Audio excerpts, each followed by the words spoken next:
जय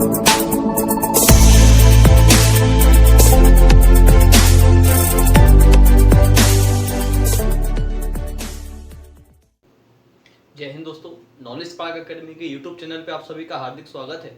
दोस्तों, polity series का हम एक और महत्वपूर्ण वीडियो लेकर के आए हैं जिसमें हम चर्चा करने वाले हैं पॉलिटी के कुछ महत्वपूर्ण टॉपिकों के बारे में।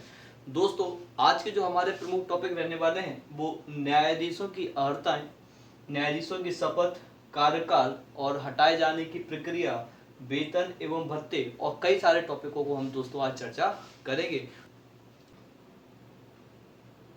दोस्तों, इससे पहले के वीडियो में हमने भारतीय न्यायपालिका के इतिहास के बारे में समझा था, सुप्रीम कोर्ट का गठन और उसमें न्यायाधीशों की नियुक्ति के बारे में हमने उस वीडियो में चर्चा की थी।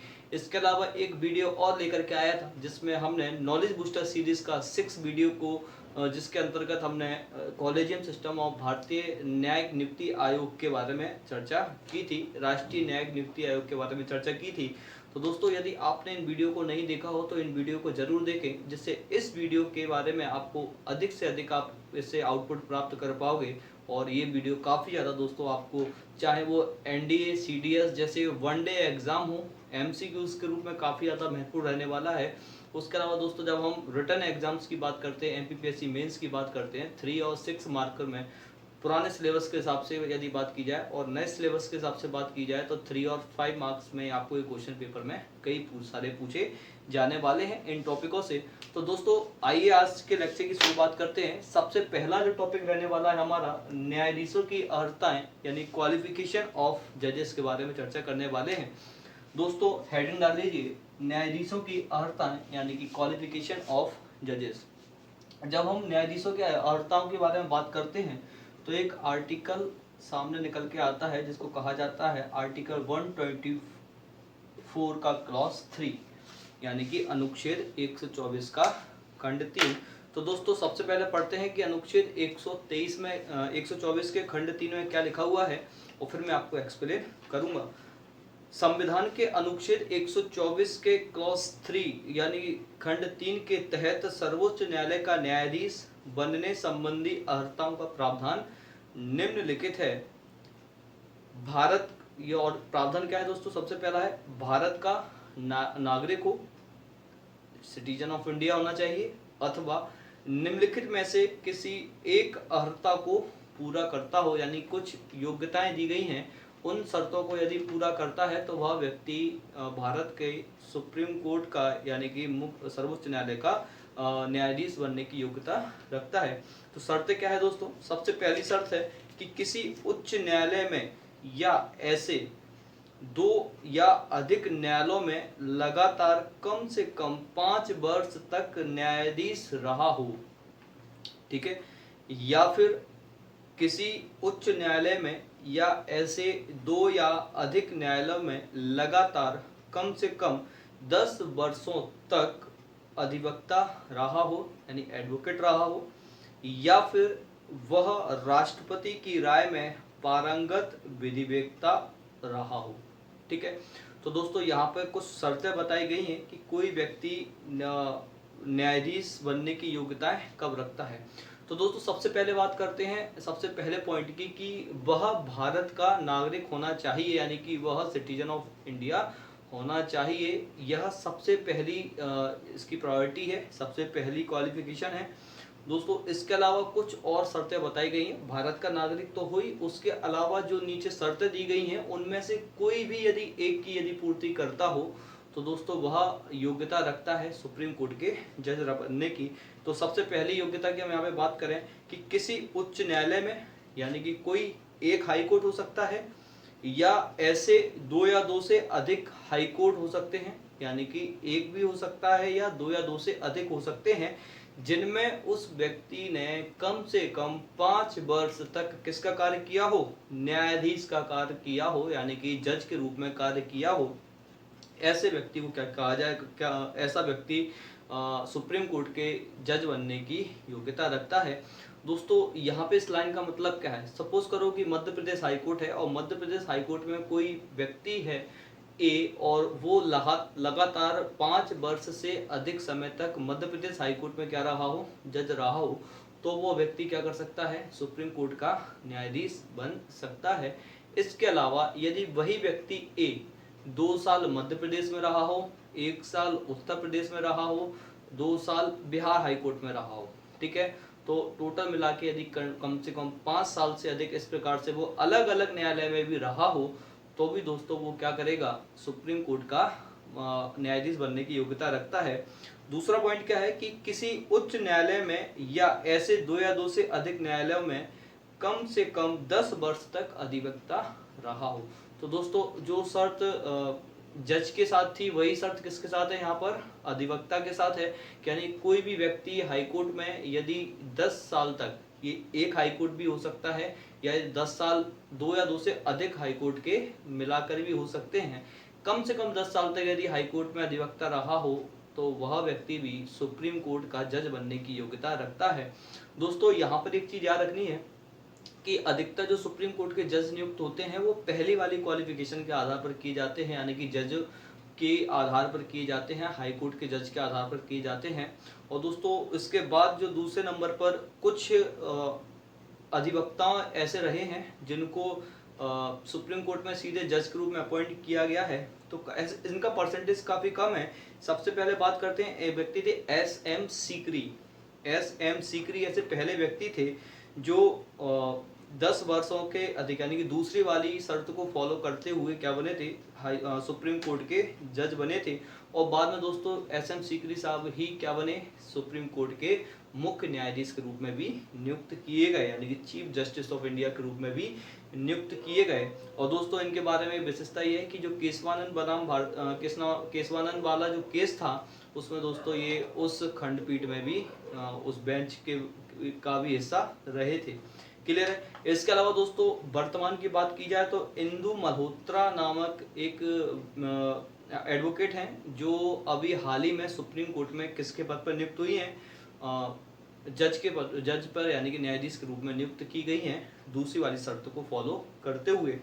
और दोस्तों तीसरी शर्त है कि वह राष्ट्रपति की राय में पारंगत विधिवेत्ता रहा हो, यानी कि राष्ट्रपति को लगता हो कि वह जो व्यक्ति है वो लॉ का यानी कि विधि का क्या हो, पारंगत ज्ञाता हो, अच्छी खासी उसको नॉलेज हो, तो वह व्यक्ति भी क्या किया जा सकता है, सुप्रीम कोर्ट पर सीधे न्यायाधीश के रूप में नियुक्त किया जा सकता है।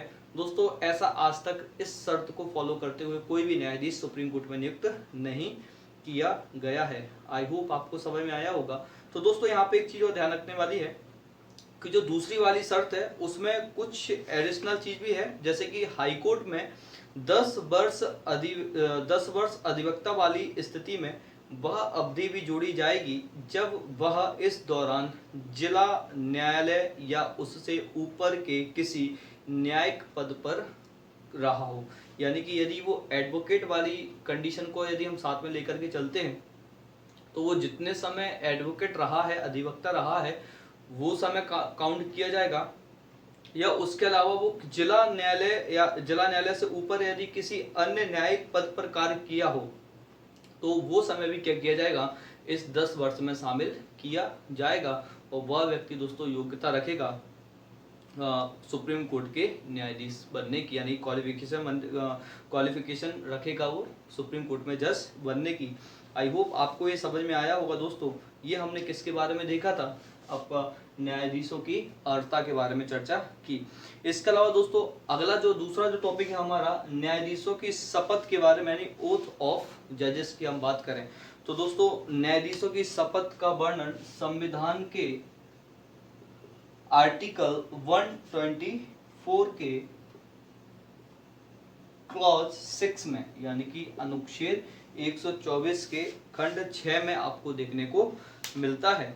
तो दोस्तों क्या है अनुच्छेद 124 का खंड 6, उसको देखते हैं कि भारतीय संविधान के अनुच्छेद 124 के खंड 6 में शपथ संबंधी प्रावधान है।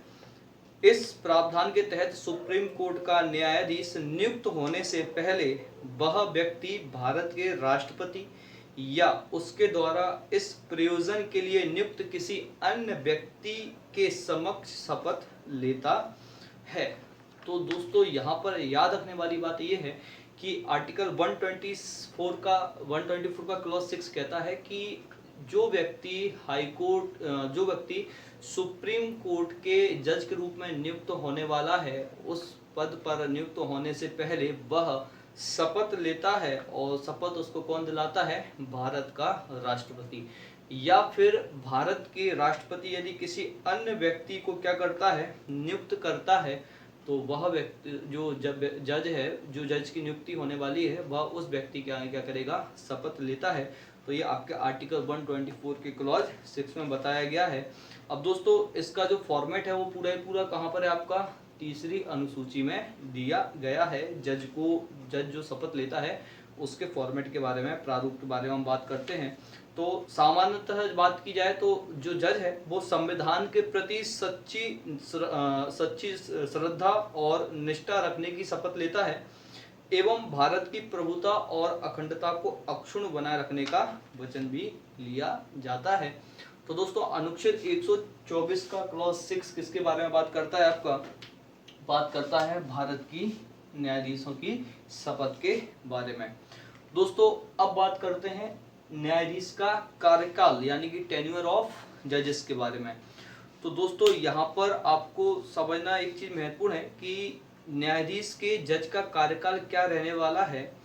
ये आपके 1963 में 15वें संविधान संशोधन अधिनियम 1963 द्वारा अनुच्छेद 124 के क्लॉज 2 में का जोड़ा गया?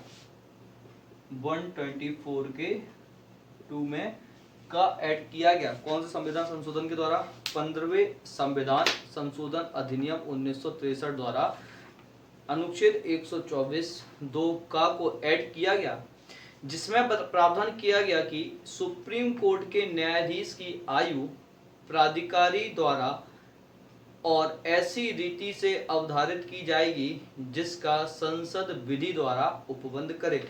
यानी कि यहाँ पर जो कार्यकाल था उसकी पावर किसके पास दे दी गई? संसद को दे दी गई। और दोस्तों सुप्रीम कोर्ट के न्यायाधीश की कार्यकाल की हम बात करें तो अधिकतम सुप्रीम कोर्ट का न्यायाधीश 65 वर्ष की आयु तक अपने पद को धारण कर सकता है। यानी कि कोई भी व्यक्ति सुप्रीम कोर्ट का जज बना रह सकता है अधिकतम कितने साल तक? 65 वर्ष तक वह उस पद पर बना रह सकता है। और दोस्तों यहाँ पर कोई निश्चित कार्यकाल की बात नहीं की। कई बार आपसे पेपर में पूछ लिया जाता है कि सुप्रीम कोर्ट के पद के जो न्यायाधीश हैं या मुख्य न्यायाधीश हैं उनका कार्यकाल कितना है? तो 5 साल, 6 साल, 4 साल, ये ऐसा कोई भी कॉन्सेप्ट, कोई निश्चित कार्यकाल नहीं दिया है। वह व्यक्ति 65 वर्ष की आयु तक क्या कर सकता है? अपने उस पद को वहन कर सकता है। और दोस्तों कोई मिनिमम एज भी यहाँ पर नहीं बताई गई है कि कोई मिनिमम एज लिमिट बताई गई होगी, कम से कम कितनी उम्र का व्यक्ति सुप्रीम कोर्ट का जज बन सकता है। दोस्तों यहाँ पर एक चीज और समझने वाली बात है कि अमेरिका के राष्ट्रपति, अमेरिका की बात की जाए, अमेरिका के संविधान में बात की जाए तो वहाँ पर जो सुप्रीम कोर्ट, वहाँ के जो न्यायालय के जो सुप्रीम कोर्ट के जज हैं वो टिल डेथ यानी कि मृत्यु तक अपने पद पर रह सकते हैं या उससे पहले भी त्यागपत्र दे सकते हैं। लेकिन आपके कितने हैं? 65 वर्ष को मैक्सिमम बताया गया है। इसके अलावा दोस्तों वह राष्ट्रपति को अपना त्यागपत्र देकर भी अपने पद से त्याग कर सकता है। क्लियर है? यानी राष्ट्रपति को क्या कर दे? त्यागपत्र देकर भी अपने पद को त्याग सकता है। दोस्तों यहाँ पर एक और चीज यहाँ पर मैं ऐड करना चाहूँगा कि राष्ट्रपति का जो आपका जो मुख्य न्यायाधीश का जो पद है, ठीक है, या न्यायाधीश का जो पद है वो कब रिक्त हो सकता है, यानी कब वो वेकेंट उसकी पोस्ट हो सकती है। तो दोस्तों सबसे पहला तो उसके पद की रिक्ति के बारे में जब हम बात करें तो 65 वर्ष की आयु पूरी कर चुका हो तो वह व्यक्ति अपने पद से हटा माना जाता है, या फिर उसकी 65 वर्ष से पूर्व क्या हो जाए? मृत्यु हो जाए। तो सीधी सी बात है दोस्तों, जब मृत्यु हो जाएगी तो वो अपने पद पर नहीं रह पाएगा। और तीसरा है राष्ट्रपति को संबोधित करके क्या कर दे? अपना त्यागपत्र राष्ट्रपति को सौंप दे। ठीक है, राष्ट्रपति को अपना त्यागपत्र सौंप कर भी दोस्तों यहाँ से भी एमसीक्यूज पूछे जाते हैं। राष्ट्रपति को अपना त्यागपत्र सौंप कर भी क्या कर सकता है? वो अपना पद रिक्त कर सकता है। और एक और सबसे महत्वपूर्ण पॉइंट ये है कि साबित कदाचार या असमर्थता के आधार पर महाभियोग इम्पीचमेंट द्वारा हटाया जा सकता है। दोस्तों यहाँ पर दो शब्द महत्वपूर्ण हो जाते हैं, कदाचार या असमर्थता, इसके अलावा महाभियोग यानी कि इम्पीचमेंट। सबसे पहले चर्चा करते हैं कदाचार या असमर्थता क्या होती है। यानी कि दोस्तों यदि कोई न्यायाधीश अपने पद पर रहते हुए अपने पद का निर्वहन नहीं कर पा रहा हो तो या तो ये दोस्तों किसी कारण से नहीं कर पा रहा हो तो वो उसकी असमर्थता कहलाएगी। या फिर कदाचार की जब हम बात करें तो सुप्रीम कोर्ट के न्यायाधीश के लिए कदाचार को परिभाषित नहीं किया गया है, लेकिन संविधान में कई ऐसी जगह हैं जैसे कि लोक सेवा आयोग के अध्यक्ष की बात करें, राज्य लोक सेवा आयोग के सदस्यों की बात करें तो वहाँ पर आपको कदाचार शब्द की परिभाषा देखने को मिल जाती है। तो दोस्तों यदि वो अपने पद पर रह करके कोई किसी कंपनी से शेयर वगैरह ले लेता है या ऐसे पद को ज्वाइन कर लेता है जो लाभ का पद हो तो दोस्तों वह कदाचार की श्रेणी में माना जाता है। क्लियर है दोस्तों। और इसके बाद यहाँ पर दूसरा शब्द है महाभियोग यानी कि इम्पीचमेंट। तो यहाँ पर एक बात की ध्यान रखना है कि संविधान में राष्ट्रपति के अलावा किसी भी व्यक्ति को पद से हटाने के लिए इम्पीचमेंट या महाभियोग शब्द की बात नहीं कही गई है। तो दोस्तों यहाँ पर बात की जाए तो महाभियोग क्यों बोला जाता है, ये बोलचाल की भाषा में यूज किया जाता है आपके न्यायाधीश को पद से हटाने के लिए, चाहे वो हाई कोर्ट का हो या फिर अपने सुप्रीम कोर्ट का हो। क्लियर है।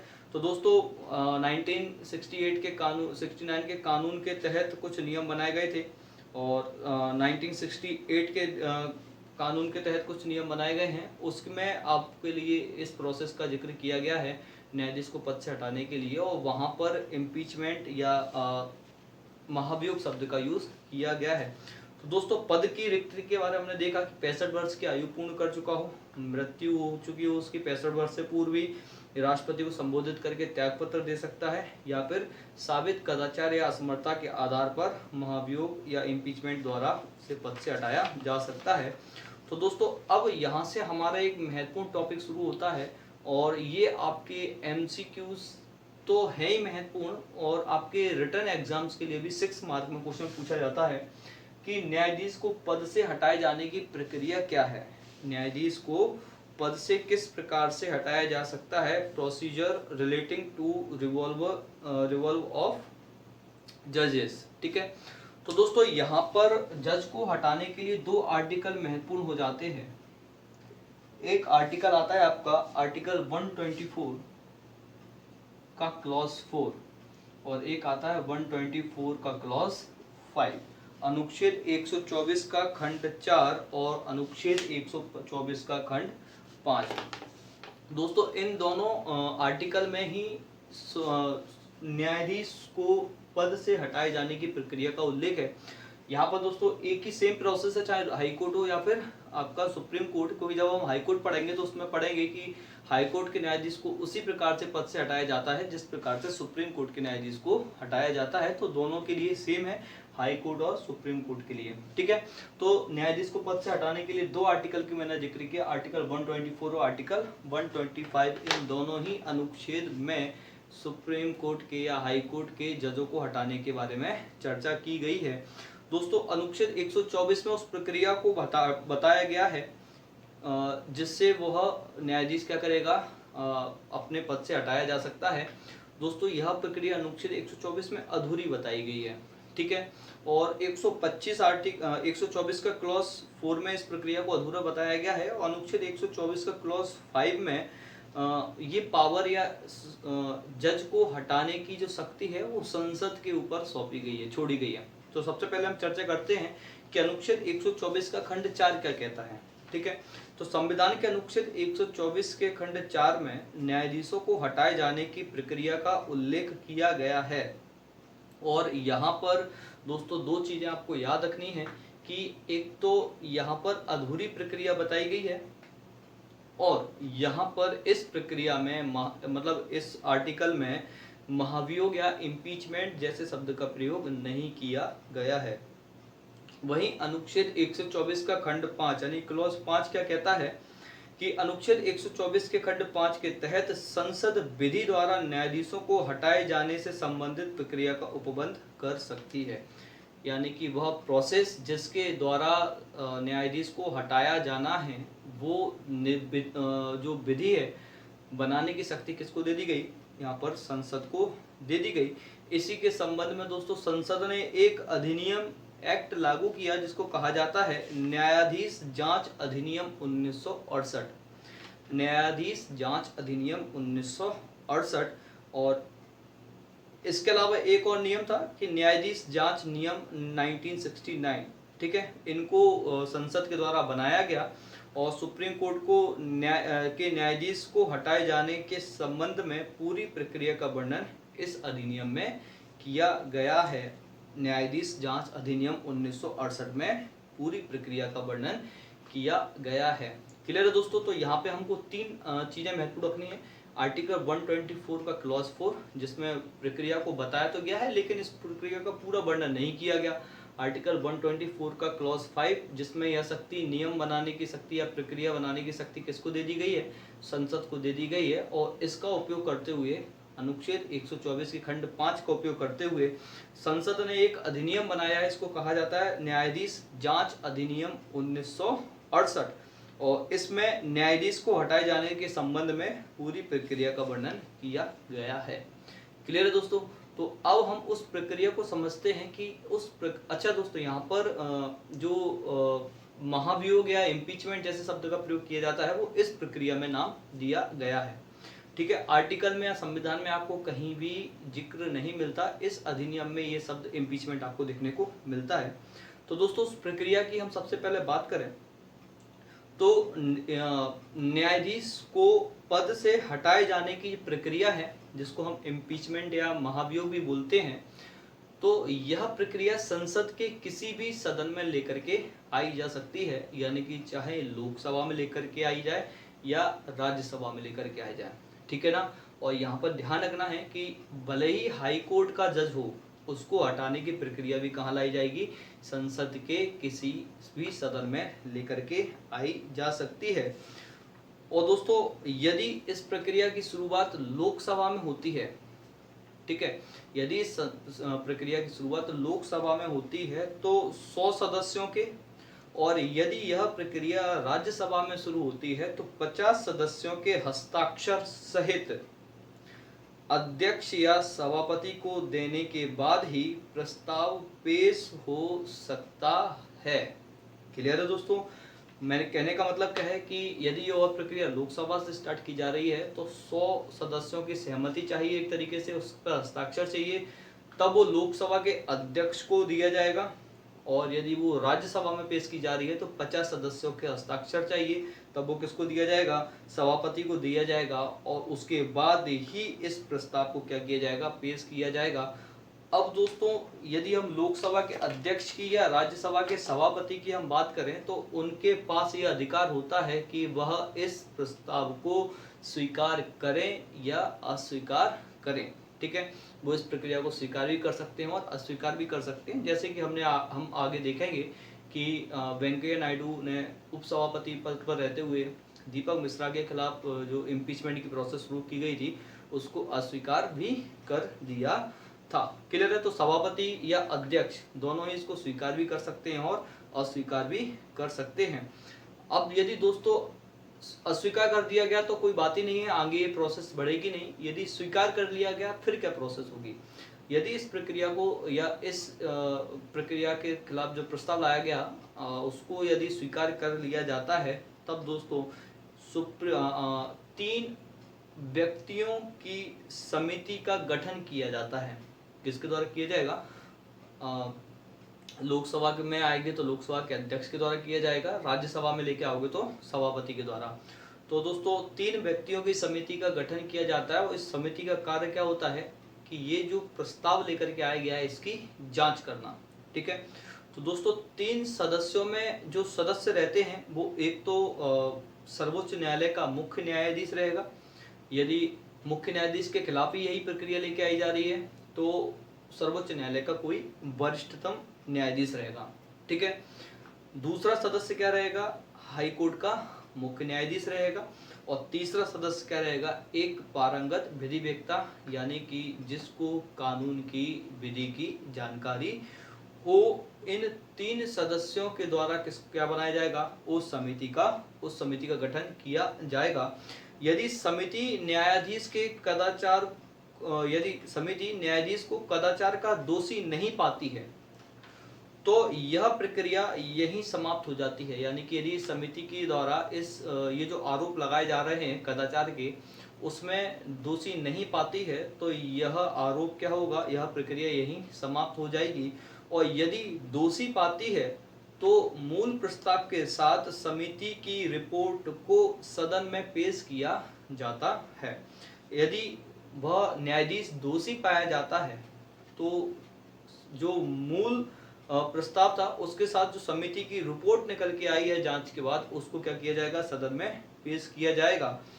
यदि इस प्रस्ताव को संसद के दोनों सदनों में से विशेष बहुमत के द्वारा पास कर दिया जाता है। तो दोस्तों विशेष बहुमत की जब हम बात करते हैं तो मैंने आपको संविधान संशोधन विधेयक की वीडियो में मैंने सारे के सारे बहुमत के बारे में आपको बताया था। तो दोस्तों वहाँ पे मैंने जिक्र की थी विशेष बहुमत में, और इसमें कई प्रकार के विशेष बहुमत मैंने आपको बताए थे, तो उस वीडियो को आप जरूर देखिएगा।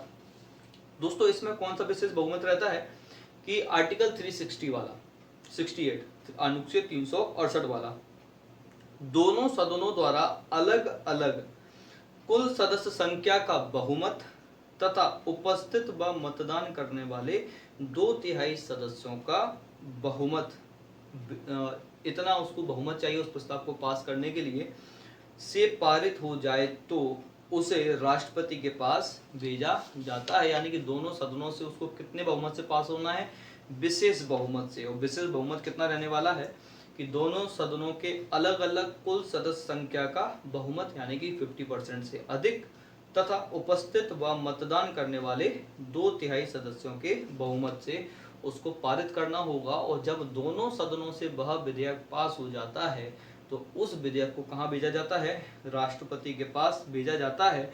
और उसके बाद राष्ट्रपति न्यायाधीश को हटाए जाने का आदेश जारी करता है। इस प्रकार से वह न्यायाधीश अपने पद से हटा हुआ मान लिया जाता है। दोस्तों ये पूरी की पूरी जो प्रक्रिया है वो किस में बताई गई है, आपके न्यायाधीश जांच अधिनियम 1968 में बताई गई है। आई होप ये पूरी प्रोसेस आपको याद होगी। लेकिन दोस्तों अब बात की जाए अनुच्छेद 124 के क्लॉज 4 में यह प्रावधान है कि यह प्रक्रिया संसद के एक ही सत्र में पूरी होनी चाहिए। यानी कि एक ही सत्र के अंदर इस पूरी प्रोसेस को, जो हमने हटाने की बात की थी, उसके बारे में जिक्र किया गया था। किंतु एक केस था वी रामास्वामी, ठीक है ना, वी रामास्वामी के संदर्भ में सर्वोच्च न्यायालय ने यह निर्धारित किया कि यदि न्यायाधीश के महाभियोग की प्रक्रिया के दौरान लोकसभा भंग भी हो जाए तो संकल्प व्यापगत यानी कि लैप्स नहीं होता। ठीक है दोस्तों, अनुच्छेद 124 का 4 ये कहता था कि ये जो पूरी प्रोसेस है आपको एक ही सत्र में पूरी करनी पड़ेगी। ठीक है, लेकिन वी रामास्वामी के केस में सुप्रीम कोर्ट के द्वारा ये कहा गया कि यदि इस संकल्प के दौरान यानी राष्ट्रपति न्यायाधीश के महाभियोग की प्रक्रिया के दौरान लोकसभा भी यदि भंग हो जाती है, ठीक है ना, तो भी यह प्रक्रिया या संकल्प खत्म, व्यापगत या लैप्स नहीं होगा। ये आपके बाद में इसको चेंज कर दिया गया। तो दोस्तों आर्टिकल 124 का क्लॉज 4, आर्टिकल 124 का क्लॉज 5 और न्यायाधीश जांच अधिनियम 1968 आई होप आपको ये तीनों चीजें समझ में आ गई होंगी। तो दोस्तों ये काफी महत्वपूर्ण टॉपिक था आपका, जो हमने न्यायाधीशों के हटाए जाने की प्रक्रिया के बारे में समझा था। ठीक है दोस्तों, इसके अलावा अगला जो अपना महत्वपूर्ण टॉपिक है वो रहेगा वेतन एवं भत्ते। ठीक है, अच्छा इसका इतिहास के बारे में हम और चर्चा कर लेते हैं कि अब तक इस प्रक्रिया का उपयोग किस प्रकार से किया गया है, कितने लोगों पर किया गया है। न्यायाधीशों के खिलाफ महाभियोग के इतिहास के बारे में जब हम बात करते हैं तो दोस्तों भारतीय न्यायिक इतिहास में अब तक 7 न्यायाधीशों के खिलाफ महाभियोग का प्रस्ताव लाया जा चुका है। कितने न्यायाधीशों के खिलाफ? 7। इसमें आपके सुप्रीम कोर्ट और हाई कोर्ट दोनों के न्यायाधीश शामिल हैं। ये बात आपको विशेष तौर पर ध्यान रखनी है। भारतीय न्यायिक इतिहास में अब तक 7 न्यायाधीशों के खिलाफ महाभियोग का प्रस्ताव लाया जा चुका है। स्वतंत्र भारत में सबसे पहले लाया गया था यह जस्टिस वी रामास्वामी के खिलाफ, ठीक है ना। जस्टिस वी रामास्वामी के खिलाफ सबसे पहले महाभियोग 1991 में लाया गया। उन पर 1990 में पंजाब और हरियाणा के हाई कोर्ट में चीफ जस्टिस रहने के दौरान अपने आधिकारिक निवास पर ज़्यादा खर्च करने के आरोप लगाए गए थे। तो जस्टिस बी रामास्वामी पर पहली बार लगाया गया। सर्वोच्च न्यायालय में एक कौन थे, जज थे, और जब वो 90 में हाई कोर्ट में चीफ जस्टिस थे तो इस दौरान उनके आधिकारिक निवास पर ज़्यादा खर्च करने के आरोप में ये प्रक्रिया लगाई गई थी, महाभियोग की प्रक्रिया चलाई गई थी। दूसरा था दोस्तों 2011 में सिक्किम हाई कोर्ट के चीफ जस्टिस थे पीडी दिनाकरन के खिलाफ भ्रष्टाचार के आरोप लगाए गए थे और उसके तहत इस प्रक्रिया को लेकर के आया गया था। तीसरा मामला भी 2011 में ही आया था। कोलकाता हाई कोर्ट के न्यायाधीश थे सौमित्र सेन के खिलाफ भी क्या किया गया, महाभियोग चलाया गया। 2015 में गुजरात हाई कोर्ट के न्यायाधीश थे जे.वी. पारदीवाला के खिलाफ भी महाभियोग प्रस्ताव लाया गया। उन पर आरक्षण के खिलाफ आपत्तिजनक टिप्पणी करने का आरोप लगाया गया था। हालांकि बाद में बयान वापस लेने के बाद यह प्रस्ताव बीच में रोक दिया गया। इसके अलावा 2015 में ही एमपी हाई कोर्ट के जस्टिस थे एस के गंगेले के खिलाफ यौन उत्पीड़न के मामले में इस प्रक्रिया को, महाभियोग की प्रक्रिया को लाया गया था। 2017 में एक हाई कोर्ट के जज थे नागार्जुन रेड्डी पर दलित जज को प्रताड़ित करने के आरोप लगाए गए थे और उनके खिलाफ भी महाभियोग की प्रक्रिया चलाई गई थी। और अभी हाल ही में जो लेटेस्ट एग्जांपल आपको 2018 में देखने को मिला था, जस्टिस दीपक मिश्रा के खिलाफ, जो कि मुख्य न्यायाधीश थे कहाँ के, हाई कोर्ट के, सुप्रीम कोर्ट के मुख्य न्यायाधीश रहते हुए ये पहले ऐसे जज थे जिन पर महाभियोग की प्रक्रिया चलाई गई थी। लेकिन किंतु दोस्तों इस प्रक्रिया को शुरू करने से पहले ही राष्ट्रपति, जो आपके राज्यसभा के सभापति थे, उनके द्वारा क्या कर दिया गया, इसको अस्वीकार कर दिया गया। दोस्तों जैसा कि मैंने कहा कि अभी तक 7 न्यायाधीशों के खिलाफ महाभियोग की प्रक्रिया प्रस्ताव लाया जा चुका है, लेकिन अभी तक किसी के खिलाफ यह प्रक्रिया पूरी नहीं हो पाई है। इस बात को आपको याद रखना है। इन 7 में से हर बार किसी न किसी चरण में या तो क्या कर दिया गया, या तो स्वयं इस्तीफा दे दिया गया पद से न्यायाधीश के द्वारा, या फिर जैसे मैंने एक केस में कहा कि प्रस्ताव वापस आ गया था बयान वापस लेने के बाद। दोस्तों तो आई होप ये आपको इतिहास भी इसका समझ में आया होगा कि महाभियोग की प्रक्रिया जो बताई जाती है न्यायाधीश को हटाने की, उसका इतिहास हमने यहाँ पर देख लिया। दोस्तों अब हम बात करते हैं वेतन एवं भत्ते के बारे में, ठीक है, सैलरी एंड अलाउंसेस। दोस्तों जब हम वेतन एवं भत्ते के बारे में बात करते हैं तो आर्टिकल 125 का क्लॉज 1 अनुच्छेद 125 का क्लॉज 1 महत्वपूर्ण हो जाता है। और ये क्या प्रावधान करता है दोस्तों, इसको समझते हैं कि संविधान के अनुच्छेद 125 के क्लॉज 1 में प्रावधान है कि सुप्रीम कोर्ट को वह वेतन दिया जाएगा जो संसद विधि द्वारा निर्धारित करे, और जब तक संसद निर्धारित नहीं करती तब तक संविधान की दूसरी अनुसूची में निर्दिष्ट वेतन दिया जाएगा। इसको समझते क्या है, यहाँ पर अनुच्छेद 125 का क्लॉज 1 ये कहता है कि जो भी वेतन एवं भत्ते यानी कि सैलरी एंड अलाउंस दिए जाने हैं सुप्रीम कोर्ट के न्यायाधीशों को, उनको निर्धारित करने की शक्ति किसको दे दी गई, संसद को दे दी गई। और जब तक संसद इस पर कानून नहीं बना लेती तब तक जो दूसरी अनुसूची में बताया गया है वेतन के बारे में, वो उसके अनुसार क्या किया जाएगा, वेतन दिया जाएगा। किसको, सुप्रीम कोर्ट के न्यायाधीशों को। क्लियर है। तो ये आपके आर्टिकल 125 के क्लॉज 1 में लिखा हुआ था। और दोस्तों इसके तहत न्यायाधीशों को मिलने वाले वेतन, विशेषाधिकार, पेंशन आदि का उल्लेख संविधान के अनुच्छेद 125 के क्लॉज 2 में किया गया। और इसके लिए दोस्तों एक कानून बनाया गया, सर्वोच्च न्यायालय न्यायाधीश वेतन और सेवा की शर्तें अधिनियम 1958। क्या अधिनियम बनाया गया, क्या कानून बनाया गया, सर्वोच्च न्यायालय न्यायाधीश वेतन और सेवा की शर्तें अधिनियम 1958। इस अधिनियम में के तहत सुप्रीम कोर्ट के जजों को वेतन दिया जाना था।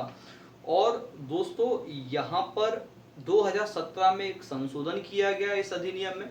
सर्वोच्च न्यायालय न्यायाधीश वेतन और सेवा शर्तें अधिनियम 1958 में 2017 में संशोधन किया गया। संशोधन करके इनकी जो सैलरी थी, वेतन थे, उनको बढ़ा दिया गया। वर्तमान में दोस्तों बात की जाए तो मुख्य न्यायाधीश का जो वेतन है वो 2,80,000 रुपये है। कितना है? मुख्य न्यायाधीश का वेतन है 2,80,000 रुपये, जबकि सर्वोच्च न्यायालय के अन्य न्यायाधीशों का जो वेतन है वो 2,50,000 रुपये है। कितना है? 2,50,000 रुपये अन्य न्यायाधीशों का, 2,80,000 रुपये मुख्य न्यायाधीश का। और यहाँ पर दोस्तों याद रखना है कि ये जो वेतन और भत्ते दिए जाते हैं वो संचित निधि पर भारित होते हैं, ठीक है ना। और संचित निधि पर भारित क्या होते हैं, इसके बारे में हम पिछले वीडियो में चर्चा कर चुके हैं। तो दोस्तों संचित निधि पर भारित व्यय होता है जिस पर संसद में चर्चा तो की जा सकती है लेकिन मतदान नहीं किया जा सकता। क्लियर है दोस्तों। यहाँ पर प्रत्येक न्यायाधीश को सेवानिवृत्ति के बाद अपने अंतिम माह के वेतन की 50% राशि पेंशन के रूप में प्राप्त होती है। यानी कि जिस माह में वह न्यायाधीश रिटायर्ड होने वाला है, सेवानिवृत्त होने वाला है, उस माह उसको जितनी वेतन मिलेगी उसका 50% क्या करेगा, वो पेंशन के रूप में प्राप्त करेगा। दोस्तों इनके वेतन और भत्तों में कटौती नहीं की जा सकती। क्लियर है। सिर्फ और सिर्फ अनुच्छेद 360 के अलावा। क्या है अनुच्छेद 360? अनुच्छेद 360 के प्रावधान के अंतर्गत वित्तीय आपातकाल यानी कि फाइनेंशियल इमरजेंसी की घोषणा लागू होने की स्थिति में ही इनके वेतन एवं भत्तों में कटौती की जाएगी, अन्यथा नहीं। यानी कि जब देश में वित्तीय आपातकाल लागू होगा सिर्फ उसी कंडीशन में क्या किया जाएगा, इनकी वेतन में कटौती की जाएगी, वेतन भत्ते में अदरवाइज नहीं की जाएगी। आई होप दोस्तों आपको ये टॉपिक क्लियर हुआ होगा, वेतन एवं भत्ते। अगला जो टॉपिक दोस्तों हमारा रहने वाला है तदर्थ न्यायाधीश की नियुक्ति। तदर्थ न्यायाधीश दोस्तों इसको एड हॉक जज भी कहा जाता है, ठीक है ना। तदर्थ न्यायाधीश को क्या कहा जाता है? एड हॉक जज भी कहा जाता है, अपॉइंटमेंट ऑफ एड हॉक जज। तदर्थ न्यायाधीश का दोस्तों मतलब क्या होता है कि कुछ समय के लिए, ठीक है। तो संविधान का अनुच्छेद 127 आर्टिकल 127, संविधान का अनुच्छेद 127 के तहत सर्वोच्च न्यायालय में न्यायाधीशों की गण पूर्ति यानी कोरम न होने पर तदर्थ न्यायाधीश की नियुक्ति की जा सकती है, एडहॉक जज की नियुक्ति की जा सकती है। दोस्तों यहाँ पर कोरम यानी कि गण पूर्ति की जब हम बात करते हैं तो संविधान यहाँ पर मौन है कि गण पूर्ति का मतलब क्या है और कितने जजों को कोरम की पूर्ति माना जाएगा। जिस प्रकार से दोस्तों जब हम लोकसभा या राज्यसभा की बात करते हैं या विधानसभा की बात करते हैं तो 1/10 टोटल स्ट्रेंथ का क्या माना जाता है, गण पूर्ति का कोरम के लिए माना जाता है। यहाँ पर संविधान ने किसी प्रकार का जिक्र नहीं किया गया है कोरम के बारे में, ठीक है ना। फिर भी यदि ऐसा लगता है कि जजों की कमी है या कुछ जज की आपको आवश्यकता है तो तदर्थ न्यायाधीश यानी कि एडहॉक जज के रूप में आर्टिकल 127 सर्वोच्च न्यायालय में क्या करता है, न्यायाधीशों की गण पूर्ति न होने पर तदर्थ आधार पर न्यायाधीशों की नियुक्ति करने की बात करता है। दोस्तों ऐसा किसी न्यायाधीश के स्वास्थ्य या किसी अन्य कारण से अपना कार्य न कर पाने की स्थिति में होता है। यदि कोई न्यायाधीश अपना कार्य किसी कारण से नहीं कर पा रहा है, स्वास्थ्य या कोई और कारण भी हो सकता है, तो उसके स्थान पर क्या किया जाएगा, तदर्थ यानी कि एडहॉक न्यायाधीश की नियुक्ति कर दी जाती है। लेकिन ऐसा करने से पूर्व उसको 2 शर्तें पूरी करनी होती हैं, ठीक है ना। ऐसा करने से पूर्व उसको 2 शर्तें कौन कौन सी हैं? तो सबसे पहली शर्त है कि उसे संबंधित हाई कोर्ट के मुख्य न्यायाधीश से परामर्श करना होगा जहां से तदर्थ न्यायाधीश को लेना है यानी कि चुनना है। तो दोस्तों पहले पॉइंट का मतलब क्या है, सपोज करो सुप्रीम कोर्ट को मध्य प्रदेश के किसी न्यायाधीश को तदर्थ न्यायाधीश के रूप में नियुक्त करना है, तो उसको मध्य प्रदेश के हाई कोर्ट के मुख्य न्यायाधीश से इस बारे में परामर्श करना पड़ेगा। और दूसरा, उसे राष्ट्रपति की सहमति लेनी होगी।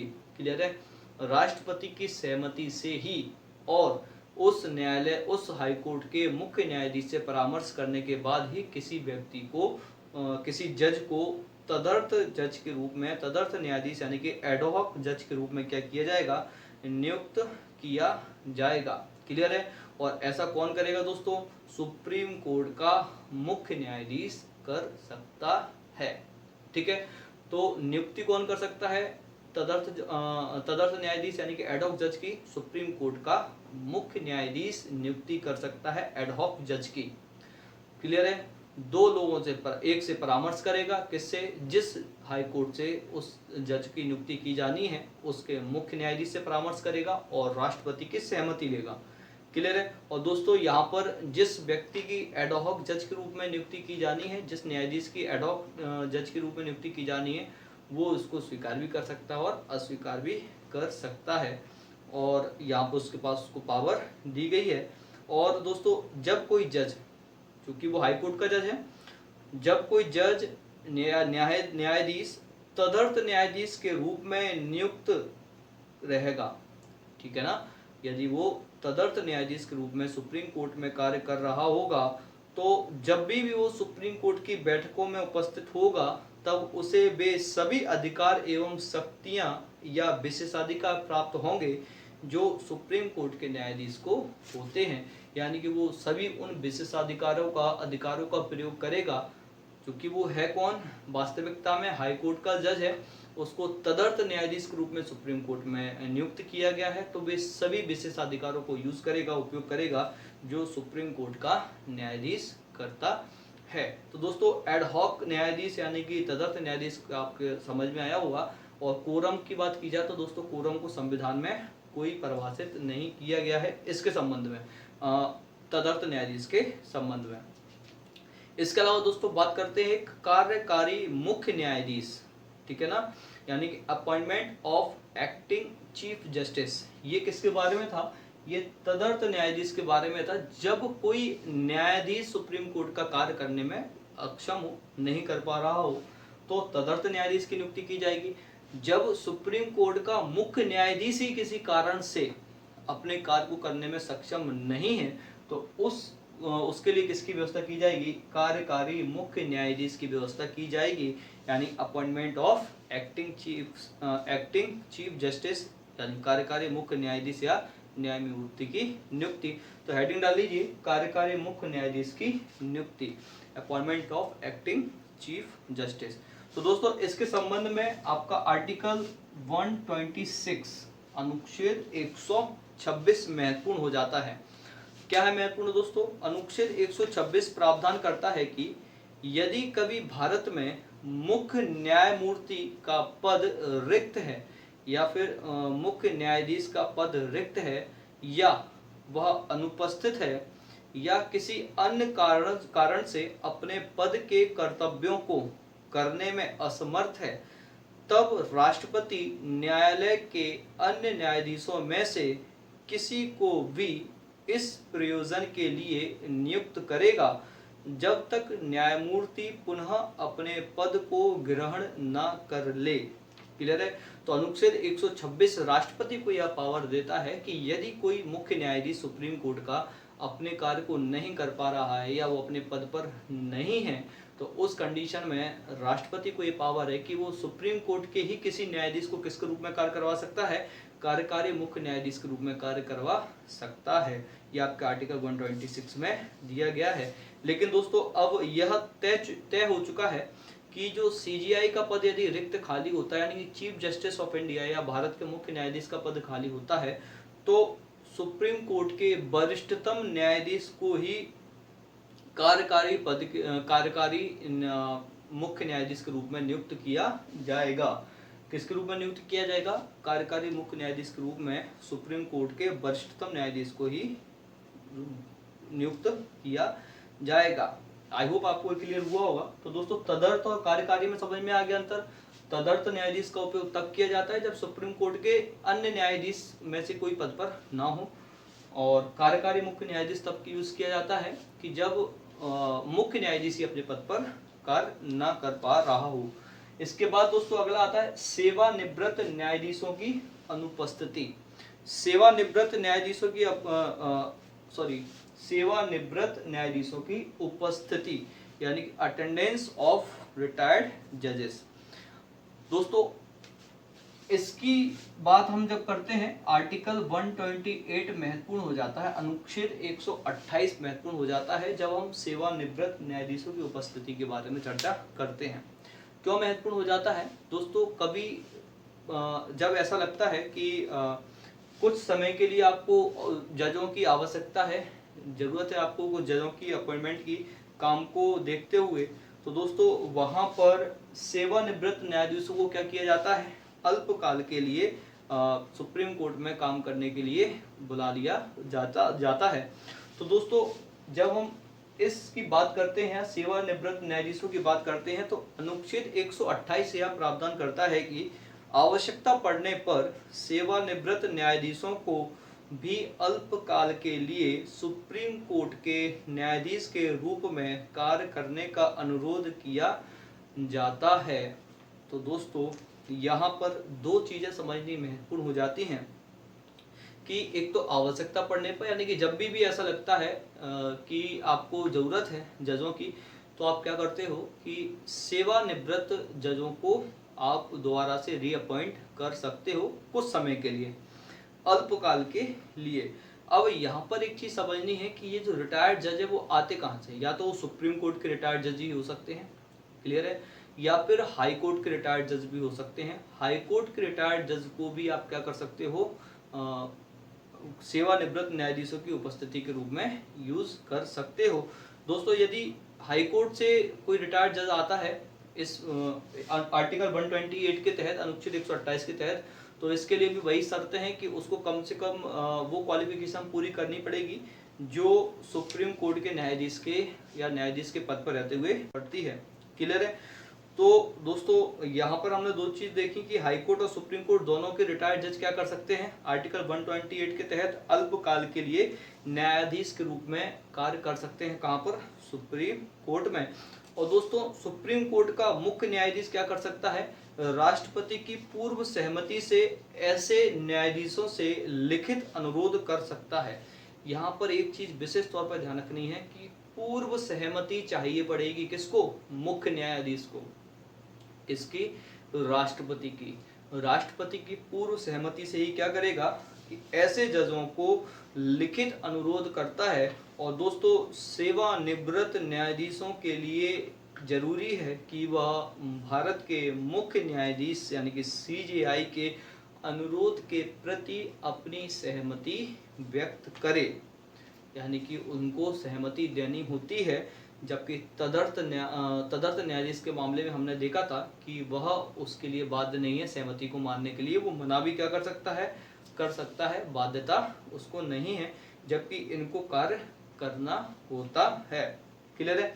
तो दोस्तों इसके अलावा यहाँ पे बात की जाए कि जो सेवानिवृत्त न्यायाधीश होते हैं जो अल्पकाल के लिए न्यायाधीश के रूप में कार्य करते हैं सुप्रीम कोर्ट में, वो तकनीकी रूप से न्यायाधीश नहीं होते। टेक्निकल रूप में दोस्तों वो सुप्रीम कोर्ट के मुख्य न्यायाधीश सुप्रीम कोर्ट के न्यायाधीश नहीं माने जाते। हालांकि उनको वेतन और जो भी प्रकार के विशेष अधिकार हैं वो सारे प्राप्त होते हैं जो किसी न्यायाधीश को, सुप्रीम कोर्ट के न्यायाधीश को होते हैं, वो सारे के सारे उनको अधिकार और विशेषाधिकार प्राप्त होते हैं। और यहाँ पर सेवानिवृत्त न्यायाधीश के, ठीक है ना, जो वेतन एवं भत्ते हैं, तो यहाँ पर एक चीज आपको विशेष तौर पर ध्यान रखनी है कि राष्ट्रपति तय करता है। इनकी नियुक्ति कौन करेगा? आपका मुख्य न्यायाधीश भारत का राष्ट्रपति की पूर्वानुमति से करेगा। और वेतन एवं भत्ते तय कौन करता है? वेतन एवं भत्ते राष्ट्रपति तय करता है। और यह जरूरी नहीं है कि जो वर्तमान में न्यायाधीश हैं उनको जो भी वेतन भत्ते मिल रहे हैं उनके बराबर हों, उनसे कम भी हो सकते हैं। इसका निर्धारण कौन करेगा? राष्ट्रपति करता है। तो दोस्तों यहाँ पर हमने कुछ महत्वपूर्ण चीज़ों के बारे में समझा। आज काफ़ी ज़्यादा महत्वपूर्ण टॉपिकों के बारे में हमने चर्चा की कि न्यायाधीशों की अर्हताएं यानी कि क्वालिफिकेशन, न्यायाधीशों की शपथ, ओथ के बारे में, न्यायाधीशों का कार्यकाल, टेन्योर, हटाए जाने की प्रक्रिया, महाभियोग या इम्पीचमेंट भी कहा गया इसको, लेकिन संविधान में इस शब्द का जिक्र नहीं है, ठीक है ना। वेतन व भत्ते, ट्रेवलिंग एंड अलाउंस के बारे में बात की हमने, पेमेंट के बारे में बात की, सैलरी के बारे में बात की, तदर्थ न्यायाधीश यानी कि एडहॉक जजेस के बारे में बात की, एक्टिंग चीफ जस्टिस के बारे में बात की, सेवानिवृत्त न्यायाधीशों की उपस्थिति के बारे में बात की, और पद की रिक्ति किस कारण से हो सकती है वो हम कहाँ पर पढ़ चुके हैं, पद को हटाए जाने की प्रक्रिया में पढ़ चुके हैं। तो दोस्तों आज ये हमारा न्यायपालिका पर दूसरा वीडियो था। दोस्तों 2 वीडियो और आने वाले हैं न्यायपालिका के ऊपर। इसके अलावा हम नॉलेज बूस्टर सीरीज में कुछ महत्वपूर्ण टॉपिक जैसे कि पुनर्विचार याचिका के बारे में बात करेंगे, और PIL क्या होती है इसके बारे में बात करेंगे, ठीक है ना। और कुछ और महत्वपूर्ण न्यायिक समीक्षा के बारे में हम बात करेंगे। तो ये जो महत्वपूर्ण छोटे छोटे टॉपिक हैं इनको बहुत डिटेल में हम नॉलेज बूस्टर सीरीज में पढ़ने वाले हैं। तो दोस्तों आज का वीडियो आपको कैसा लगा? यदि वीडियो आपको पसंद आया हो तो इसको लाइक कीजिए, यदि आप चैनल पर नए हैं तो इस चैनल को सब्सक्राइब कीजिए। अपना ख्याल रखिए, अपनों का ख्याल रखिए। जय हिंद, जय भारत।